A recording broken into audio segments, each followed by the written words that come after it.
አንተ ግን መች ነው ሳምሪ ላይ ቺት ማድረግን የምታቆመው? ያልገባህ ነገር ምን መሰለህ ታናሽ ወንድሜ፣ ራሷን አትጠብቅ። ኦፍኮርስ ጥሩ ጠረን አላት፣ ንጹህ ናት ምናምን፣ ግን አለባበሷ በጣም ነው የሚዘገው። በልና እንሂድሽ። የአንተዋ እኮ ጽድት ያለ ነው አለባበሷ። አዎ የኔዋማ ጽድት ብላ ነው የተፈጠረችው።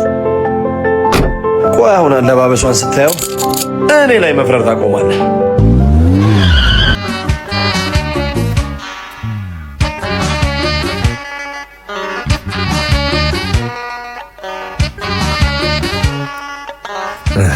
አየህልኝ? አዎ አየሁልህ። ቤትን ገነት ያዘቦት ቀንን አውደ ዓመት የምታስመስለዋል። የቡናው የጭሱ የምግቡ መዓዛ ቤትህን እንድትናፍቅ የምታደርገዋል ሚስትህን አየሁልህ። በእናት አንድ የኔን ጽድት ያለችውን ሚስቴን ላሳይህ።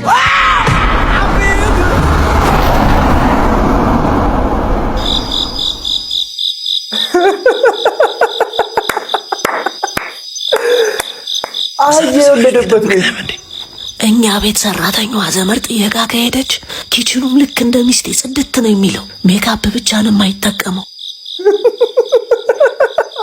አንተ የት ነው የጠፋኸው? የኔ ውድ እንዴት ጽድት አድርጌ እንደሰራው ታየው?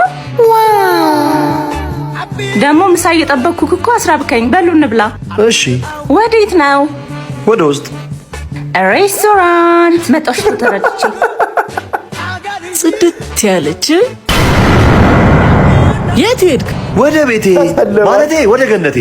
እንዴ ሲሆን ይሄ ነገር የብዙ ወንዶች ድክመታችን ይመስለኛል። አንዳንዶቻችን እንደውም እንደ ፍቅረኛነት ዘመናችን ጽድት ኩልል ብሎ ሁሌም እንድናገኛቸው እንፈልጋለን። ያኔ እንደዛ ሆነው የምናገኛቸው ያለምንም ሐሳብ እናቶቻቸው ጋር ስለሚኖሩ ነበር።